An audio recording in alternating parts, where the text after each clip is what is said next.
మీ మోకాల నొప్పులకు ఎటువంటి సర్జరీ లేకుండా ఎపియాన్ పెయిన్ క్లినిక్ అందిస్తున్న అత్యాధునిక చికిత్స. మన మజిల్ స్ట్రెంగ్త్ చాలా ఇంపార్టెంట్ అంటారు కదా. మన ఇచ్చే ఫుడ్లో మజిల్ స్ట్రెంగ్త్ని పెంచే ఫుడ్ ఏముంటుంది? ప్రోటీన్స్.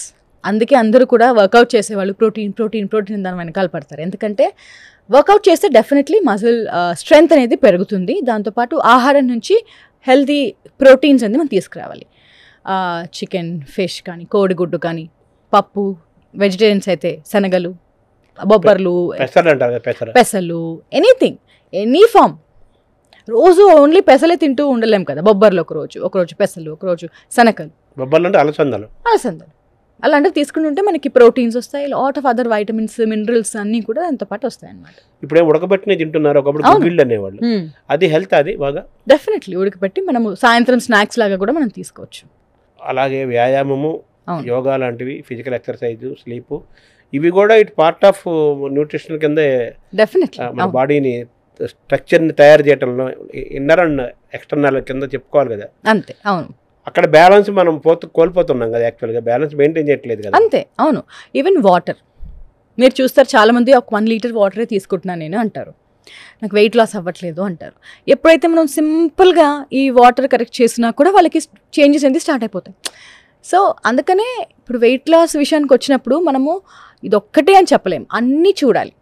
మెయిన్గా ఫుడ్ డెఫినెట్లీ, దాంతోపాటు ఇవన్నీ కూడా మనం కరెక్ట్ చేస్తేనే ఒక ఓవరాల్ అప్రోచ్ చాలా అవసరం అనమాట. ఆ ఓవరాల్ అప్రోచ్ ఇస్తేనే మనకి అన్నీ బాగా సెట్ అవుతాయి అన్నమాట. అంటే మీరు చెప్తున్నట్టుగా మంచి ఆహారం, సరైన ఆహారం, న్యూట్రిషన్ ద్వారా ఈ డయాబెటీస్ని, థైరాయిడ్ని, అలాగే పీసీఓడి ఇష్యూస్ని మనం తగ్గించుకొని రివర్స్ చేసుకోవడానికి అవకాశం ఉంటుందా? డెఫినెట్లీ, చాలా కరెక్ట్. అది మన చేతిలోనే ఉంటుంది అంత. ఫుడ్ ఈజ్ మెడిసిన్ అంటుంటారు కదా. ఎగ్జాక్ట్లీ, అదే. అవును. సో అది ఇక్కడ అప్లై అవుతుంది, డెఫినెట్గా అప్లై అవుతుంది. సో ఇంకెక్కడ మెడికేషన్ యొక్క పాత్ర తగ్గిపోతుంది కదా న్యూట్రిషన్ ఉంటాయి అంటే. ఇది మరి డిఫరెంట్గా నేను పోర్ట్రే చేస్తాను. మనకు ఒంట్లో బాగాలేదంటే మనం మెడిసిన్ తీసుకుంటాము. ఇప్పుడు మనం చెప్పే థైరాయిడ్ ఇవన్నీ ఏవైతే ఉంటాయో మనము ఒక మెడిసిన్ మనం తీసుకుంటున్నాము. అది కంప్లీట్గా తగ్గిపోతుందా, అది డాక్టర్ డెసిషన్ డెఫినెట్లీ. బట్ ఆహారం ద్వారా మనం అది కంట్రోల్ చేసుకున్నప్పుడు డోసేజ్ మాత్రం మనం అది కూడా డాక్టరే మళ్ళీ చెప్పాలి. మనం ఓన్గా మన డెసిషన్ తీసుకోకూడదు. డెఫినెట్లీ ఆ అవకాశం కూడా ఉంటుంది. మనం డయాబెటీసే తీసుకోండి, షుగర్ పెరుగుతున్న కొద్దీ మెడిసిన్ పెరుగుతూ ఉంటుంది, అవునా కదా. ఇన్సులిన్ వరకు వెళ్ళిపోతారు. డైట్ కంట్రోల్ చేసినప్పుడు మెల్లగా ఇన్సులిన్ తగ్గిస్తారు, షుగర్ ట్యాబ్లెట్స్ అని తీసుకుంటున్నాం తగ్గిస్తారు, అవునా కదా. సేమ్ వే మెడిసిన్ తక్కువైపోతుంది అంటే ఓకే, ఒక మంచి విధంగా మనం ఆలోచించాము అంటే అలా కూడా అనుకోవచ్చు. బట్ అదంతా కూడా ఒక ప్రాసెస్లోనే జరగాలి అండర్ ప్రొఫెషనల్ గైడెన్స్. ఇవారు వాటి అంటే అందులో ఇవన్నీ వచ్చేసేస్తాయి కదా. అంతే, అవును, అది కరెక్టే. జ్యూసెస్ కంటే ఫ్రూట్స్ మంచిది అంటారు. అంతే, ఫ్రూట్సే మంచిది. వెజిటబుల్ జ్యూసెస్ చాలా మంది తీసుకుంటూ ఉంటారు. షుగర్ స్పైక్ లేని కొన్ని కాంబినేషన్స్ ఉంటాయి వెజిటబుల్ జ్యూసెస్వి, అవి మామూలుగా రికమెండ్ చేయొచ్చు. బట్ అది ఓన్లీ డీటాక్స్ టైంలో అని చెప్పేసి అన్నా నేను.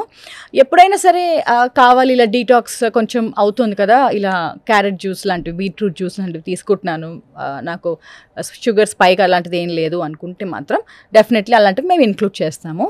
బట్ అదర్వైజ్ ఫ్రూట్స్ మాత్రం డెఫినెట్లీ జ్యూసెస్ లాగా తీసుకోకూడదు, ఓన్లీ ఫ్రూట్స్ లాగానే తీసుకోవాలి. అప్పటి దాంట్లో ఉన్న పీచు పదార్థం బాగా అవైలబుల్గా ఉంటుంది, న్యూట్రియన్స్ కూడా బాగా అవైలబుల్గా వస్తాయి.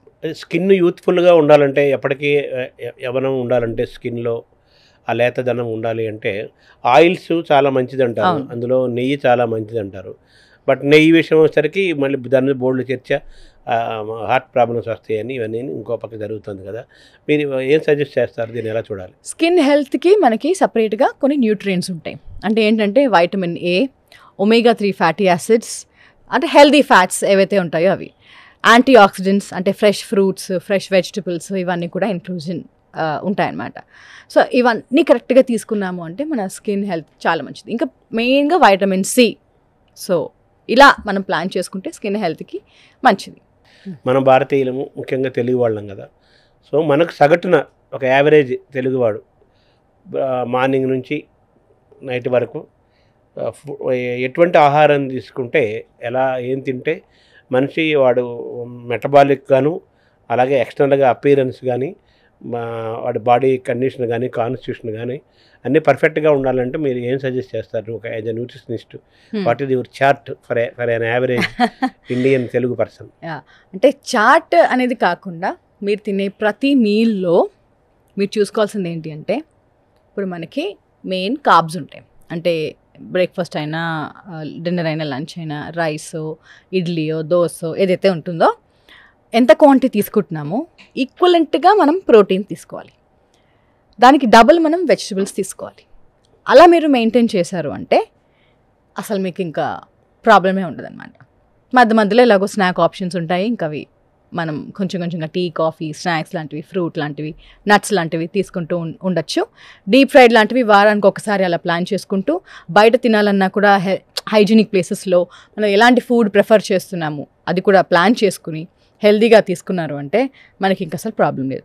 ఎక్సర్సైజ్ కూడా ఒక వారానికి 3 సార్లు తీసుకుంటూ, నిద్ర కరెక్ట్గా పోతూ, నీళ్లు కూడా మనం ఎంత తాగుతున్నాం అనేది కౌంట్ చేసి తీసుకున్నాము అంటే అసలు ఇంకా ఇది మనకి దగ్గరికి రాదు. అంటే మన తెలుగు ఫుడ్ అనగానే పచ్చళ్ళు, ఉప్పు, కారము, అన్నము దీంతో కూడి ఉంది కదా. వీటిని మెయింటైన్ చేసుకుంటూ మన ఎపటైట్ని, మన యొక్క ఆ క్రేవింగ్ని, అన్నింటిని కాపాడుకుంటూ కూడా హెల్త్ని కాపాడుకోవచ్చా? డెఫినెట్గా. పచ్చళ్ళు తీసుకోండి, ఇంట్లో చేసిన రోటి పచ్చళ్ళు తీసుకోండి, ఆవకాయ పచ్చళ్ళు లాంటివి ఎప్పుడో ఒకసారి తీసుకోండి. ఎందుకు అంటే దాంట్లో అంత నూనె వేస్తాము, ఉప్పు వేస్తాము, సో ఫర్మెంట్ అంటే కొంచెం ఫర్మెంట్ అయి ఉంటుంది కాబట్టి ఇప్పుడు అందరూ కూడా గట్ హెల్త్కి మంచిది అనుకుంటూ పికిల్స్ ఫేమస్ అయిపోయినాయి. కొంచెంగా వేసుకోండి. ఇప్పుడు వేడి చేస్తుంది మనకు పడదు అంటే పక్కన పెట్టేసేయండి, అవసరం లేదు. రోటి పచ్చళ్ళు తినండి, నెయ్యి వేసుకున్న 1 స్పూన్ వేసుకోండి. ఎప్పుడైనా ఒకసారి ఇప్పుడు ఇంత కంట్రోల్ చేసుకుంటూ మనకి ఎప్పుడైనా ఒకసారి తినాల్సిందే ఇవాళ అని ఎవరికైనా ఉంటుంది అది. అలాంటి రోజు ఒక్కరోజు మీరు కొంచెం ఎక్కువ తిన్నా కూడా అప్పుడు ఏమవ్వదు.